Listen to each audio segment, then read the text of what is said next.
Bonjour à toutes et à tous, bienvenue dans votre journal des Outre-mer. À la une, les festivités du 14 juillet partout en France. À Mayotte, dernier département français, les membres du RAID, pour la première fois, ont défilé aux côtés des pompiers et des militaires. Un événement qui a rassemblé beaucoup de monde à Mamoudzou et Dembéni. Et les premiers à démarrer les festivités étaient les Français du Pacifique. Vous allez le voir, cette année encore, plusieurs milliers de Calédoniens se sont rassemblés à Nouméa pour admirer un défilé haut en couleurs. Maurice Violton, Claude Lindor.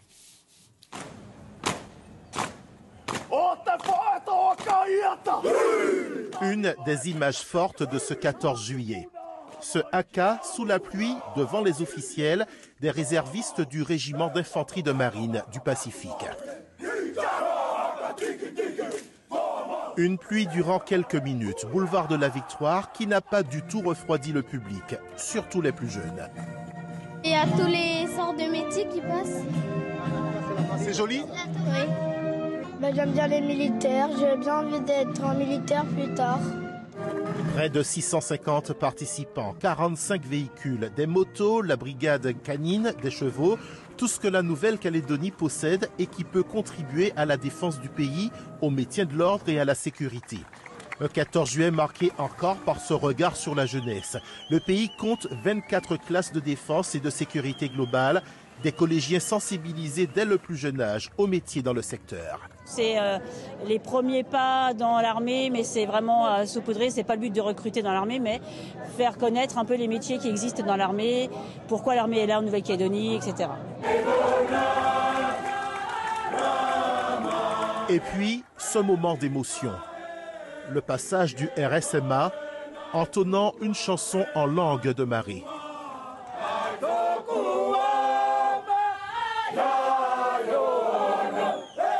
Un défilé qui s'est terminé avec, cette fois-ci, d'anciens militaires australiens, au son de la cornemuse.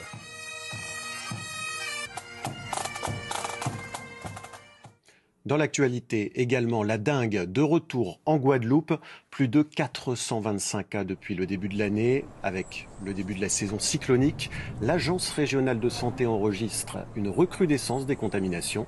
Elle lance une campagne pour limiter la propagation des foyers, notamment dans les cimetières.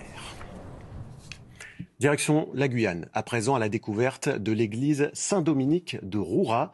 Elle fait la fierté des habitants, encore plus depuis qu'elle a été reconnue monument historique. Grâce à ce label, l'édifice va pouvoir bénéficier de travaux pour retrouver son éclat d'antan. Catherine Boutet, Clotilde Séraphin-Georges.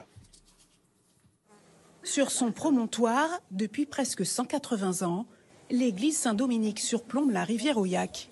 Construite par les jésuites, son architecture, simple et élégante, est inspirée de la Renaissance italienne. Elle fait la fierté des Rouranais et attire les touristes. Les gens viennent voir l'église. Le dimanche, il y a des fidèles, toujours, même s'il n'y a pas de prêtre, les gens sont là, fidèles à leur église. On a fait une petite pause, là on est sur la route et elle a attiré mon œil et elle est tellement jolie et tellement bien placée que je me suis dit il faut qu'on s'arrête. Un édifice dont la valeur patrimoniale est désormais reconnue.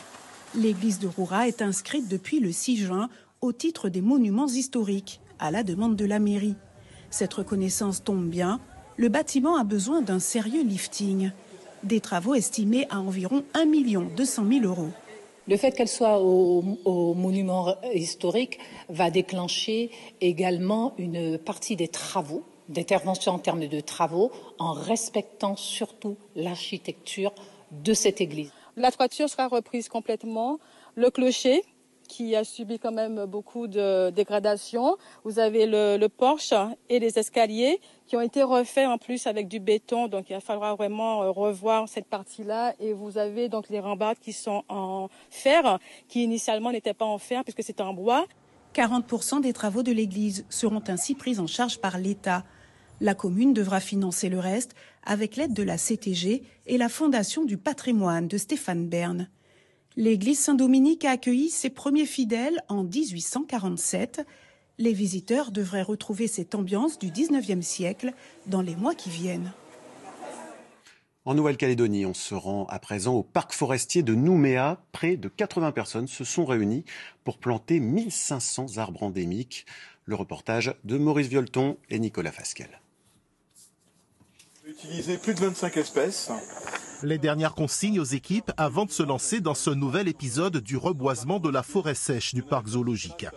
Pendant ce temps, les équipes acheminent les plants sur site, des espèces endémiques indispensables au succès de l'opération. La première règle, c'est de planter, de revenir à entretenir les arbres qu'on a plantés. Ensuite, ce qui est important, c'est de dégager les espèces envahissantes autour de l'arbre et de faire un trou profond, parce que le petit plant va avoir besoin de descendre en rapidité ses racines dans le sol. Aimer planter, c'est très bien. Savoir planter, c'est encore mieux. Et manifestement, le message est passé auprès des tout-petits. J'ai d'abord mis le pot, ensuite j'ai rajouté un tout petit peu de terre et puis après il faut mettre la plante où il y a ta main et puis tu la recouvres avec de la terre. Vu qu'il y a des forêts qui sont en train de se faire raser par nous les hommes, et c'est bien de les replanter parce qu'au moins ça aide la nature. L'opération de ce dimanche matin a concerné une surface de 5000 m². Depuis une semaine, Avignon vit au rythme du spectacle vivant pour son festival. Parmi les artistes présents, la Guyanaise Cynthia Golitin, avec son spectacle Groove, la danseuse de hip-hop met en valeur notamment ses racines amérindiennes, comme vous allez voir dans ce reportage tout en ambiance de Cécile Baquet, Victor Pérez-Bouchon et Nicolas Dalban. Groove, c'est l'événement du Festival d'Avignon. Un spectacle de danse qui se décline en 3 chapitres et plusieurs lieux. D'abord au pied du Palais des Papes, où les fumigènes rappellent les récentes émeutes. Fin du premier chapitre, la danseuse Cynthia Golitin se dirige vers l'Opéra d'Avignon. Dans une petite salle, elle danse en solo, un instant magique. Mais qui est cette danseuse de hip-hop guyanaise un peu mystérieuse? C'est quelqu'un qui a beaucoup de choses à dire, qui porte une histoire à travers la tribu des Tupi-Guarani depuis un moment. C'est notre forme de réappropriation d'un passé colonial et donc à travers son hip-hop, mais pas que, elle fait valoir et elle met en lumière toute cette histoire occultée. 3e chapitre, sur la grande scène de l'opéra, toute la compagnie se retrouve au son de la musique baroque. Cynthia Golitin aime la compétition, les battles. Elle a découvert le hip-hop en Guyane où elle a grandi. Née au Brésil, d'origine amérindienne Tupi-Guarani, elle est en quête de ses racines à travers la danse. Je fais pas mal de recherches sur les danses typiques amérindiennes, Tupi-Guarani, Kayapo, Arawak. Et donc j'essaye un peu d'aller chercher des matières qui me touchent là-dedans. Je l'intègre dans mon hip-hop et j'essaye d'avoir surtout des sensations et de pas trop dénaturer non plus ce qui est traditionnel. La danseuse Cynthia Golitin prépare un spectacle en solo qui devrait se nommer Mémoire de peau. En attendant, elle profite du succès bien mérité de Groove à Avignon. Et voilà, c'est la fin de cette édition. merci de l'avoir suivi. L'actualité des Outre-mer se poursuit en ligne et en continu sur lapremière.fr. Demain, rendez-vous 11h45 pour votre journal. Bonne journée.